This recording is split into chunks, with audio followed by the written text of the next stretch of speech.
Hey Gearheads, and welcome to Garage Talk. I'm Corey, and behind me is not one but two of the newest vehicles from the Kia brand. Behind me, that is the Kia EV9. Think of it as a Telluride Plus. And in this video, I'm going to take you on a quick tour of this matte silver one, which is the Land trim. Stay tuned.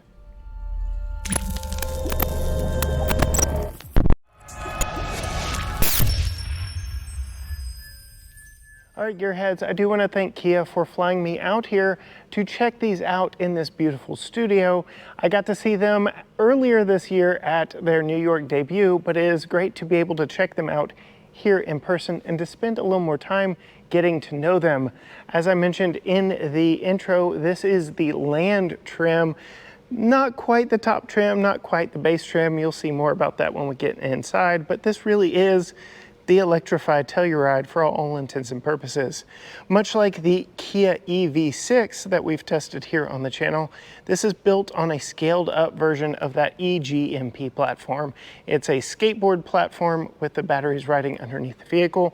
You can get rear or all-wheel drive in this vehicle. You can get two different battery size options, a 76.1 kilowatt hour and a 99.8 kilowatt hour.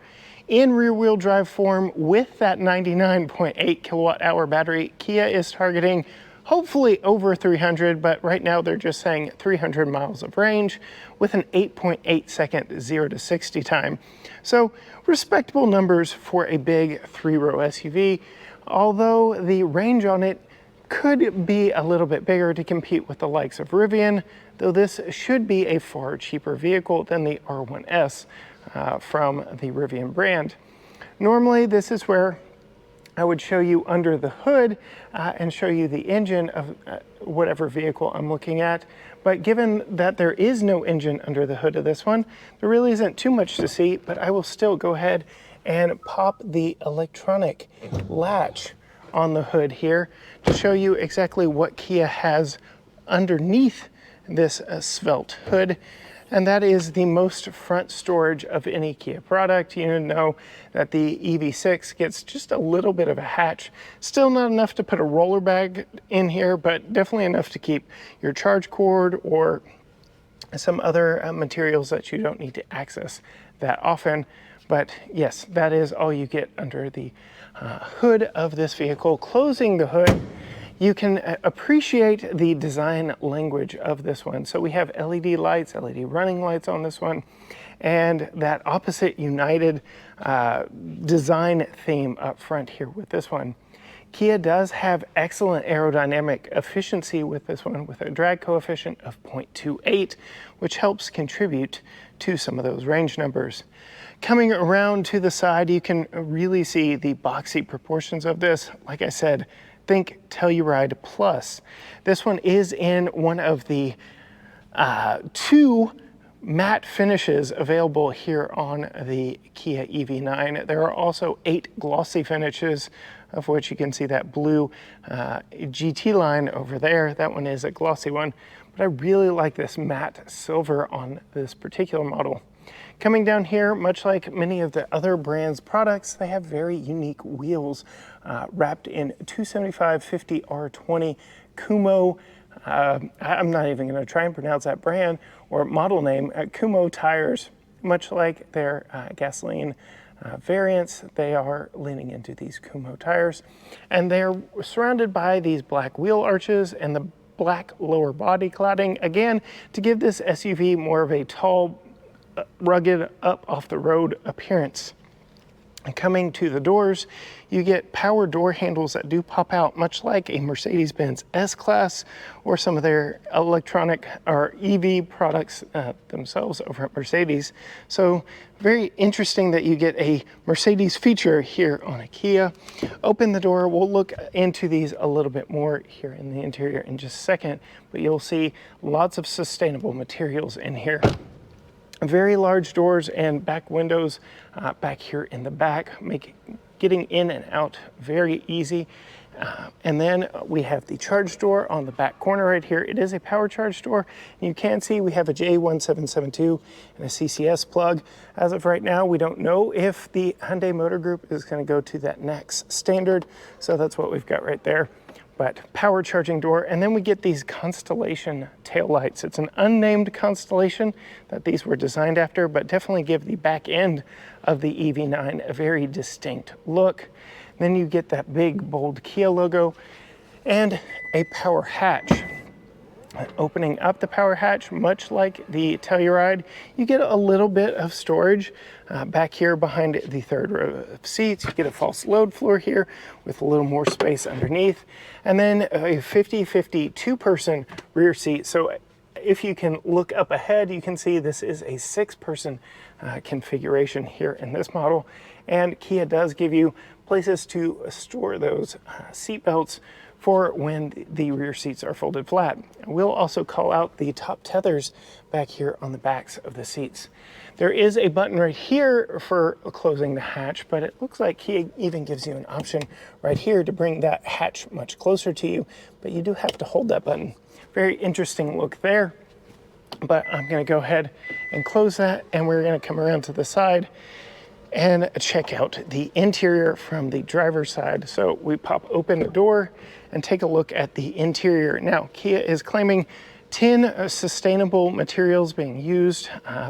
This is the first vehicle to lean heavy into those 10 sustainable materials, whether it be corn or plastics that are recycled or captured from the ocean. Very sustainable interior. We'll start over here on the door. So you have all your personal climate and seating situations here. You have your heated steering wheel, heated and ventilated front seat, and then the ergo motion seat to help reduce fatigue, 2-person memory. All your window and mirror controls are right here on the door. Coming down here, you have your positioning buttons for your seat, and it does have a leg rest that will extend. And I don't know if you noticed, but it actually slid the seat back before putting that leg rest out. But these are pre-production units. So there we go. It's gonna lay out for me and show you exactly what it looks like when you're waiting for this thing to charge and want a little bit more of a comfortable sitting position. Here you go. Speaking of waiting for this thing to charge, much like the other eGMP products on Hyundai, Kia, Genesis's 800-volt architecture, they are targeting under 24 minutes to go from 10 to 80%, or roughly 130 miles in about 15 minutes using a DC fast charger. But let's see if I can get this seat to go back in place. The steering wheel even gets up out of the way, so I'm gonna put this seat back where it was and climb in and show you exactly what it's like for me at 5'10", sitting here in the Kia EV9. So moving to the interior, very nice upscale interior. This is actually an illuminated Kia logo, can be illuminated, and very interesting Kia steering wheel here. So all your standard buttons that you would expect, but drive mode and four-wheel drive buttons are down here at the bottom. And then peeking through this gap right here is the shift by wire. So much like the Hyundai Ioniq products, it is here on the driver's column, the steering wheel column. So you just rotate the end here for drive, park, and then your power button is right there to turn the vehicle on. You get nearly 30 inches of screen real estate here with two 12.3-inch screens, and you have your full digital gauge cluster here with your infotainment screen over here, and there is a connecting screen for all your climate controls here in the middle. A Kia first that they definitely want to show off and call out are these haptic buttons that are hidden when the vehicle is off or these functions aren't needed, but come to life when needed or when accessed for all your home, your map, your search, things like that. You do get a volume roller in this one, and we've got it on Sounds of Nature right now, so it feels very calm and serene in here. I like that a whole lot. But I like, if you're not going to give me a knob, give me something to roll very quickly that I can flick with my thumb. You do have dual zone climate controls up here. And one thing about this EV that makes it a little bit unique and a little more efficient is the fact that the compressors are all individually run. It is not one single compressor running all the zones. So that's interesting as well. We get some power up front here in the form of USB. and a cigarette style lighter right here, 12 volt, 180 watt. At the push, we've got a lot of storage down here for a bag, purse, whatever, some shopping. And then underneath this roller, you've got a couple cup holders that can be rotated out of the way or accessed very quickly. And they do have adjustments for larger cups, but it gives you the flexibility of putting something else in there. You've got some more controls here, your parking camera, downhill descent control, and auto hold, as well as what looks to be a fingerprint reader. I know Kia has been leaning into that, or Genesis has been leaning into that, so nice to see Kia getting there. Here we have a Qi wireless charger underneath this lid, should work fairly well. And then coming over to these seats, very interesting dual tone here with mesh headrests that the brand is very proud of. This being the passenger seat, you can actually move it forward from the side here. So if you are chauffeuring someone around, they can actually make more room for themselves if there is nobody riding here in the passenger seat. We do have a rear view camera mirror here in this one. So if you've got the back full of people or stuff, you can absolutely get to it there. Up front, we do have a standard size sunroof, but we do have a large glass panel over the rear occupants. Me at 5'10", this is definitely further back than I would normally ride. So I'm going to get the seat about where I would normally sit to drive this vehicle for when we hop back in the back. All around, very comfortable, plenty of headroom up above me, very comfortable interior. These seats are nice and supportive, but let's go ahead and pop out and we will move to the second row of seats. Again, these Mercedes style door handles are really awesome. Before we get in, I do want to show you the back window. We do have manual sunshades, a family favorite of ours here at the channel, that takes up nearly the entire window. So that is a very nice touch to keep out the hot Texas sun for us. You do have heated and ventilated second row captain's chairs here in the Kia EV9. Again, this is the Land version, 6-passenger version. But we're going to get in, sit behind myself at 5'10", and you can see, because this has a longer wheelbase than the Telluride, but essentially the same proportions as the Telluride, much more interior space in here for occupants. We have a couple cup holders back here. We do have a pull-out center console with a little bit of storage in it as well. So if you need that, you can absolutely get to it there. USB ports on the backs of the doors, and then climate controls back here in the back with ceiling mounted vents. Another thing that we absolutely love here on the channel, especially for rear facing car seats in a hot Texas summer. You want to be able to make sure that air gets to them, and having the air coming out of the back of the center console just doesn't work when it gets really hot in Texas.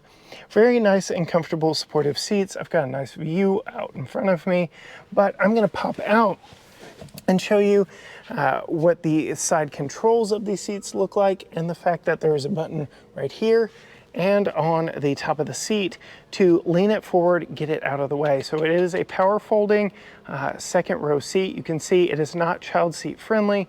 The backrest does fold forward, but as the seat moves forward, the seat bottom kind of rotates up to give even more room for accessing that 50-50 split third row here in the back of the Kia EV9. I will go ahead and call out, not only do we have top tethers on the back of this third row, but you have lower latch points as well. So you can get 4 car seats in this using the designated attachment points very easily. So it will be very interesting to see when we get to drive one of these and test one of these, exactly what it's like putting a child seat in, not only the second row, but here in the back. I'm going to go ahead and push the button to let that seat come back, just to show you how much room that I would have sitting behind myself. It is coming up rather close to me. So in just its standard position, it is going to cram me back here in the third row. But again, with all the space that I had behind myself at 5'10" here in the second row, I could definitely negotiate with this passenger in front of me. I do have some light controls up here above me, as well as more ceiling mounted vents, USB-C ports here and here on the back of the third row cargo compartment. So nice storage options here as well. That is a quick preview of the Kia EV9 3-row SUV, the Telluride Plus of SUVs here in the Land trim. I will also be doing a video on the GT line, showing you some of the features that make that one unique, coming very soon on the channel. So if you haven't already, hit that subscribe button, ring the bell so you're notified when that video and future videos drop. You can find me at all social media channels: Facebook, Instagram, Twitter or X, Threads, TikTok, YouTube. Everything is at GT Garage Talk, or you can go to gtgaragetalk.com. But as for me, in the third row of the Kia EV9 3-row electric SUV, until next time, gearheads, bye.